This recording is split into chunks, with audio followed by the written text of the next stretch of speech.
इत्तेहाद news को देखने से पहले सब्सक्राइब कीजिए हमारे चैनल को, लाइक कीजिए और बेल आइकॉन पर क्लिक कीजिएगा।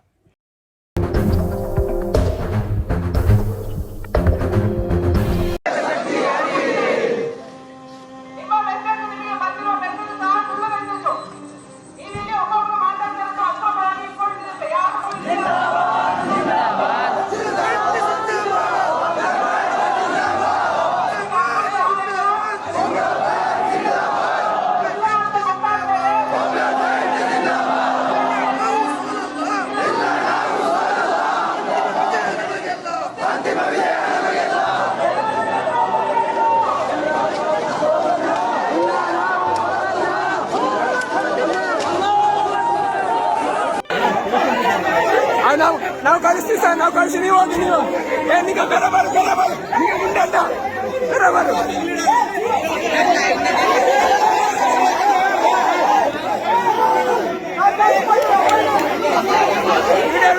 ವಿಡಿಯೋ ಹಾಕೊಂಡು ಮೊಬೈಲಿಂದ ಎಲ್ಲ ವಿಡಿಯೋ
हल्ला बोल, हल्ला बोल, आरएसएस पे हल्ला बोल, आरएसएस पे हल्ला बोल, मुर्दाबाद मुर्दाबाद, मंगलूर पुलिस मुर्दाबाद, मंगलूर पुलिस मुर्दाबाद, जिंदाबाद जिंदाबाद, जिंदाबाद जिंदाबाद, इंकलाब जिंदाबाद, इंकलाब जिंदाबाद, पीएफआई जिंदाबाद, पीएफआई जिंदाबाद, आरएसएस मुर्दाबाद, आरएसएस मुर्दाबाद, आरएसएस मुर्दाबाद, आरएसएस मुर्दाबाद, नहीं चलेगी नहीं चलेगी नहीं चलेगी नहीं चलेगी, तानाशाही नहीं चलेगी तानाशाही नहीं चलेगी नहीं चलेगी नहीं चलेगी नहीं चलेगी, संगीत पुलिस मंगलूर पुलिस, संगीत पुलिस मंगलूर पुलिस, शक्ति पुलिस मंगलूर पुलिस, शक्ति पुलिस मंगलूर पुलिस, संगीत पुलिस मंगलूर पुलिस, संगीत पुलिस मंगलूर पुलिस। तेरा मेरा रिश्ता क्या है? ला इलाहा इल्लल्लाह। तेरा मेरा रिश्ता क्या है? ला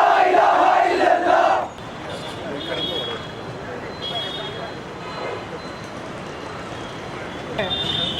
हम लोग जानते हैं कि आए दिन हिंदुस्तान के अंदर हमारे कर्नाटका को एक यूपी का मॉडल बनाने की कोशिश चल रही है। हम लोग देख सकते हैं कि हमारे बेलगाम में भी हाल ही में हम लोग देखे हैं कि एक चर्च के अंदर एक प्रीस्ट के ऊपर अटैक करने की कोशिश की गई है तलवारों के ज़रिए से। ठीक इसी तरह अलग डिस्ट्रिक्ट्स में अलग अलग जो है कोशिशें चल लेकर है। इसी तरह मंगलूर के उप्पिनंगड़ी के अंदर कुछ लोग पांच मुसलमान बंदों के ऊपर हमला करने के लिए जब पहुंचे तो वो अपने दिफा के लिए वहां पर अपना दिफा किए हैं।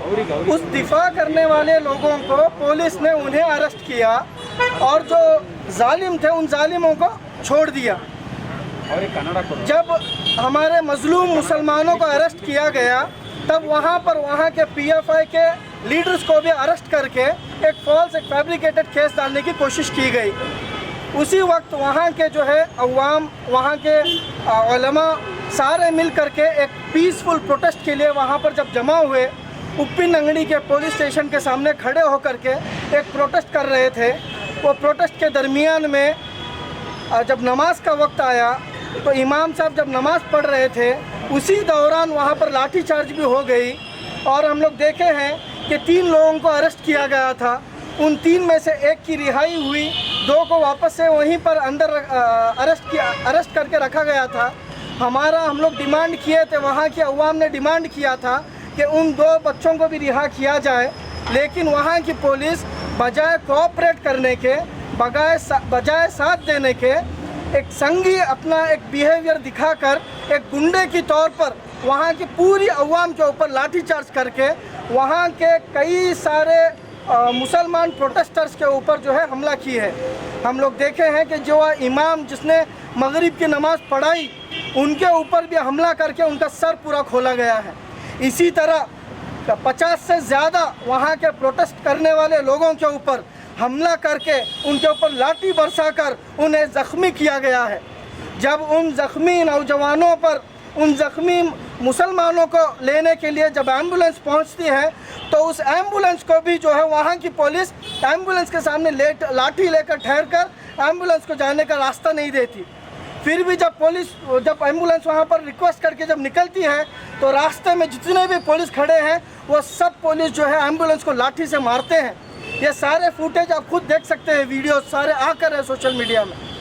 तो हम लोग डिमांड करते हैं कि वहाँ पर उप्पीनंगड़ी के पुलिस स्टेशन में जो कल कार्रवाई हुई है, वहाँ के सारे पुलिस ऑफिसर्स जो ये चीज़ के अंदर इन्वॉल्व थे, उनके ऊपर सख्त से सख्त कार्रवाई हो, उनका वो अपनी नौकरी से सस्पेंड उनको किया जाए, और साथ साथ में ये संघी लोगों को और ये पुलिस डिपार्टमेंट को जो मंगलूर की जो संघी चड्डी अंदर पहनकर काम कर रही है, उनको भी ये मैसेज देना चाहूँगा कि आप अपने लाठी बरसाओ, अपनी बंदूक आजमाओ, अपने टीयर गैस आजमाओ, जो चाहे आजमाओ।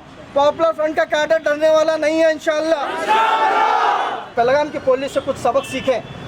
मंगलूर की पुलिस को चाहिए कि हमारे बेलगाम के पुलिस से सबक सीखकर बेलगाम के पुलिस के जैसा कोऑपरेट करके काम करें, तब जो है हक गालिब होगा और बातिल खत्म होगा इंशाल्लाह। ಸಂವಿಧಾನದ ಮೇಲೆ ಆಣೆ ಪ್ರಮಾಣ ಮಾಡಿ ವರದಿಯನ್ನು ಧರಿಸಿರುವಂತಹ ಪೊಲೀಸ್ ಇಲಾಖೆ ಸಂವಿಧಾನಬದ್ಧವಾಗಿ ಕೆಲಸ ಮಾಡ್ತೀವಿ ಅಂತ ಶಪಥ ತಗೊಂಡು ಏನು ಇವತ್ತು ತಮ್ಮ ಲಾಠಿಯನ್ನು ಹಿಡಿದಿದ್ದಾರೆ, ಆ ಲಾಠಿಯನ್ನು ಸಂವಿಧಾನ ವಿರೋಧಿ ಚಟುವಟಿಕೆಯಲ್ಲಿ ಬಳಸ್ತಿರೋದಂತೂ ನಿಜಕ್ಕೂ ನಾಚಿಕೆಯ ವಿಷಯ. ಸಹೋದರರೇ, ನಿನ್ನೆ ಉಪ್ಪಿನಂಗಡಿ, ಮಂಗಳೂರು ಜಿಲ್ಲೆಯ ಉಪ್ಪಿನಂಗಡಿಯಲ್ಲಿ ಶಾಂತಿಯುತವಾಗಿ ಪ್ರತಿಭಟನೆ ಮಾಡುತ್ತಿರುವ ಪಾಪ್ಯುಲರ್ ಫ್ರಂಟ್ ಆಫ್ ಇಂಡಿಯಾದ ಕ್ಯಾಡರ್ಗಳ ಮೇಲೆ ವಿನಾಕಾರಣ ಪೊಲೀಸ್ ಇಲಾಖೆ ವತಿಯಿಂದ ದೌರ್ಜನ್ಯವಾಗಿದೆ. ಇದು ಈ ಕರ್ನಾಟಕ ರಾಜ್ಯದಲ್ಲಿ ಹಾಗೂ ಈ ದೇಶದಲ್ಲಿ ಮೊದಲನೇ ದಾಳಿ ಅಲ್ಲ. ಇದಕ್ಕಿಂತ ಹಿಂದೆಯೂ ಕೂಡ ರೈತರ ಮೇಲೇನೂ ಕೂಡ ಇದೇ ರೀತಿ ಪ್ರೊಟೆಸ್ಟ್ ಮಾಡ್ತಿದ್ದಂಥ ರೈತರ ಮೇಲೆ ಕೂಡ ಪೊಲೀಸರು ಲಾಠಿ ಬೀಸಿದರು. ಅದೇ ರೀತಿ ಶಾಂತಿಯುತವಾಗಿ NRC CAA ವಿರುದ್ಧ ಪ್ರತಿಭಟನೆ ಮಾಡ್ತಿದ್ದಂತಹ ಎಷ್ಟೋ ಅಮಾಯಕರ ಮೇಲೆ ಗುಂಡಿನ ದಾಳಿಗಳು ನಡೆಸಿದ್ರು. ಆದರೆ ಒಂದು ವಿಷಯ ನಾವು ತಿಳ್ಕೋಬೇಕು, ಯಾವ ಪೊಲೀಸ್ ಇಲಾಖೆ ಸಂವಿಧಾನದ ಮೇಲೆ, ಸಂವಿಧಾನದ ಆಶಯದ ಮೇಲೆ ಪ್ರಮಾಣ ವಚನ ಮಾಡಿದ್ದು, ಅದೇ ಪೊಲೀಸ್ ಇಲಾಖೆ ಇವತ್ತು ಸಾರ್ವಜನಿಕರಿಗೆ ಅತ್ಯಾಚಾರ, ಈ ಥರ ಒಂದು ಲಾಠಿ ಚಾರ್ಜ್ ಮುಖಾಂತರ ಹಿಂಸೆ ನೀಡ್ತಿದೆ ಅಂದರೆ ನಿಜಕ್ಕೂ ಇದು ನಾಚಿಕೆಯ ವಿಷಯ. ಅದು ಕೂಡ ಪಾಪ್ಯುಲರ್ ಫ್ರಂಟ್ ಆಫ್ ಇಂಡಿಯಾದ ಕ್ಯಾಡರ್ಗಳು ನಿನ್ನೆ ಶಾಂತಿಯುತವಾಗಿ ಪ್ರತಿಭಟನೆ ಮಾಡ್ತಿದ್ರು ಉಪ್ಪಿನಂಗಡಿಯಲ್ಲಿ, ಅವರ ಮೇಲೆ ಯದ್ವಾ ಲಾಠಿ ಬೀಸಿದ್ದಾರೆ. ಅದೇ ರೀತಿ ಆ ಆಂಬ್ಯುಲೆನ್ಸಲ್ಲಿ ಗಾಯಾಳುಗಳನ್ನು ಕರ್ಕೊಂಡು ಹೋಗ್ತಿದ್ದ ಸಂದರ್ಭದಲ್ಲಿ ಇದೇ ಪೊಲೀಸ್ ಇಲಾಖೆಯ ಕೆಲವು ಪೇದೆಗಳು ಹಾಗೂ ಕೆಲವು ಅಧಿಕಾರಿಗಳು ಆ ಆಂಬ್ಯುಲೆನ್ಸ್ ಮೇಲೆ ದಾಳಿ ಮಾಡಿದ್ದಾರೆ. ನಿಜಕ್ಕೂ ಈ ಎಲ್ಲವನ್ನು ನಾವು ನೆನಪಿಟ್ಕೋಬೇಕು.